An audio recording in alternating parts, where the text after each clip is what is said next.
Welcome back to Cumberland Conversations, Youth Edition. Obviously, I am not Pastor Victor. I'm Samantha, and I'm here with Case Gatlin. Case, you want to introduce yourself? Howdy, I'm Case. I'm 15, and I'm the coolest person you'll probably ever meet, maybe. Yes, it's true. He is the coolest person you'll probably ever meet. And Case is the first of Cumberland youth who have come to us and said, I want to be a part of Cumberland Conversations. So he's going to share a little bit of his story with us today. So why don't you what made you want to volunteer to come and sit down? Whenever I was growing up, as I feel most kids are nowadays, I went to church purely because my family went to church, as Pastor Corey was talking about yesterday. And I never really went for the reason of, I feel spiritually connected to God. I feel like I need to be here. I just went because my grandma was going and Mexican afterwards. Yeah. So Fair. So I never really felt like a connection to the church. I just went to hang out with friends and stuff like that. Mm-hmm. But last summer I went to church camp at CCW.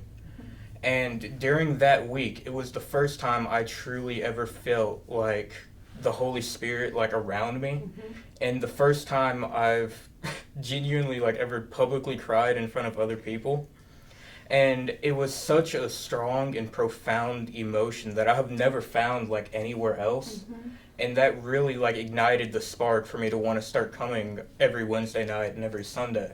Mm-hmm. And I feel that as if someone else out there can have even half of the experience that I had, that it could genuinely be life-changing for them, because it was for me. Mm-hmm. How was it life-changing? I mean, besides the feeling you had while you were there, how has that extended out? During the time, I was going through a really rough spot in life. And, I had severe anxiety. I was depressed. And I just really was not, enjoying life. Not, to the point of suicidal, but I just wasn't there most of the time. Life was hard. Yeah. Mm-hmm. And so I went to church camp on a complete whim because you and Ben had been begging me for a month to go. Mm-hmm. So I just went because They teach us that in seminary, by the way. It's like how they teach people to upsell at Burger King and stuff. Oh, you want a medium? How about a large? It's only 60 cents more. But so I went purely on the fact that it might be fun to just get out of the house for a week. But while there, I genuinely had a spiritual connection. I was able to connect with God in a way to where I feel like from that point on, He's been able to help me lead my life in a more healthy way. Mm-hmm. Not in a eating right or anything like that way, but in a spiritual way, in a way that I feel like now I can make choices and I can understand the feelings that I feel half the time. Yeah. And all of that was just that whole Holy Spirit connection that you felt at camp. Yes. Okay, so then tell me how that translates into real life, because a lot of young people go and camps and retreats are so important for young people because it removes you from daily life and lets you get this separation. But then the reality is that you go back to real life, as you have. You're not still at CCW, just living it up. So how does that experience that you had there, how do you live that out here? You know what? Yeah. For me, church every Sunday and Wednesday is kind of like a little getaway. Mm-hmm. It's kind of like a place where it's like a checkpoint in each part of the week where it's I can leave all the stuff here, take the good stuff with me, and maybe try to understand what's been going on. Mm-hmm. So in a way, it's sort of like therapy, but not therapy for me.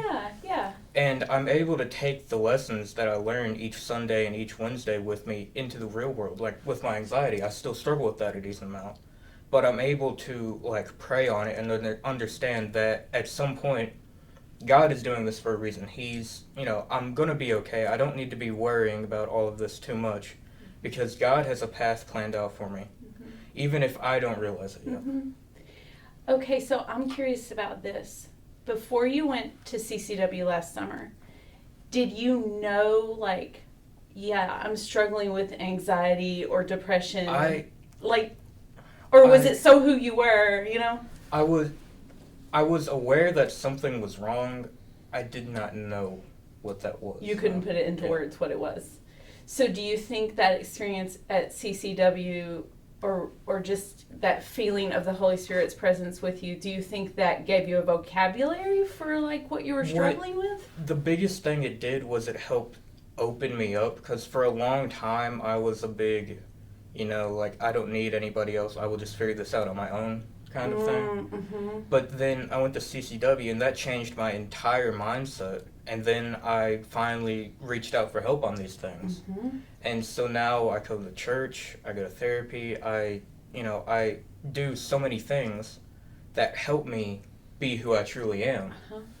And really what it was the awakening that I got from church camp. And it doesn't have, for anybody else, it doesn't have to be church camp.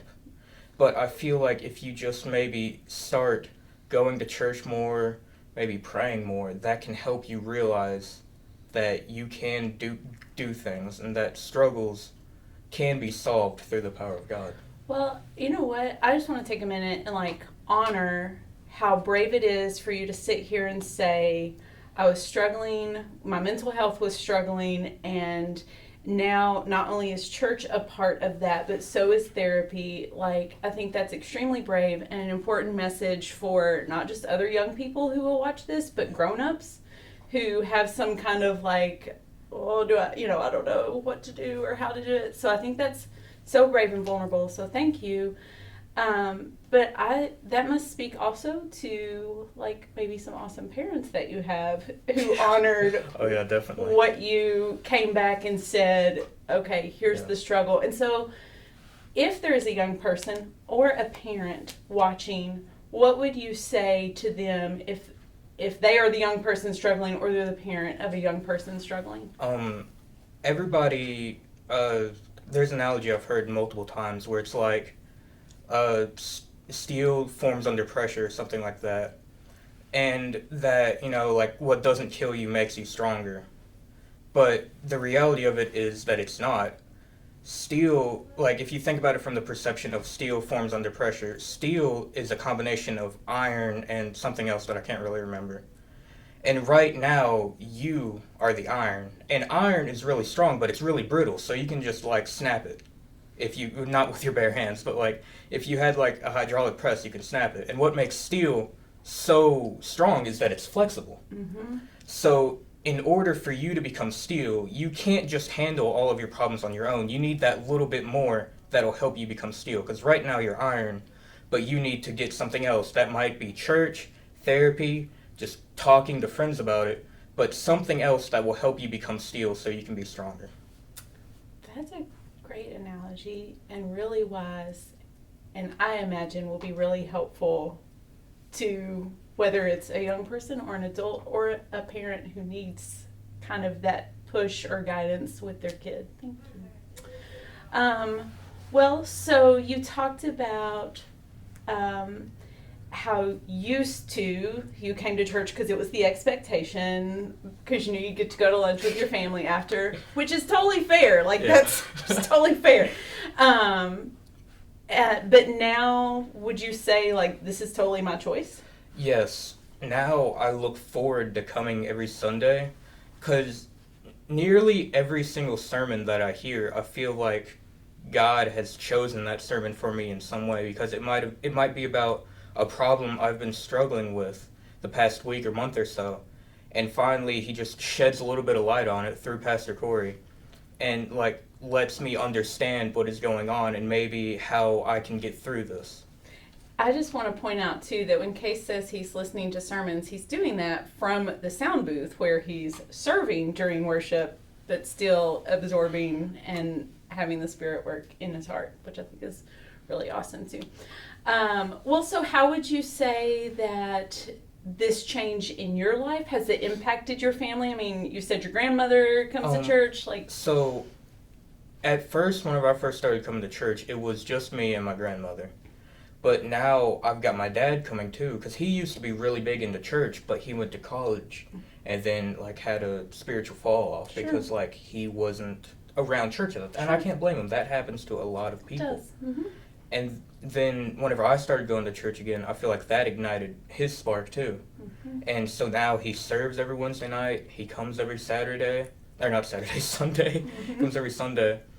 And he's even going on the DC trip with us next week. Mm-hmm. And it's really nice to see that he's also a part of it now. And in a way, I'm proud of him, if that makes any sense. It absolutely does. Because it's like, it's nice to see that because I don't know how the Holy Spirit's affecting him right now. Sure. But I'm sure in some form or fashion, he is doing better in life because of it. Yeah. And so it's really interesting, is it like you used the analogy about, needing to be steel, not iron, and that the community surrounding you is kind of what helps you do that. And you talked about the church, therapy, talking to your friends. Like you name these ways that different community is like surrounding and shaping you.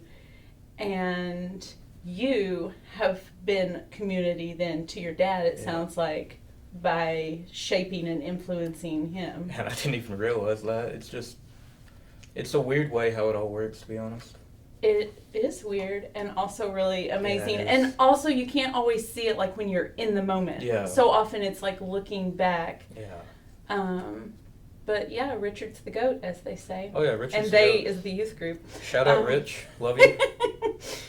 So I think that's really cool how the Holy Spirit influences you, and then that trickles to the people around you.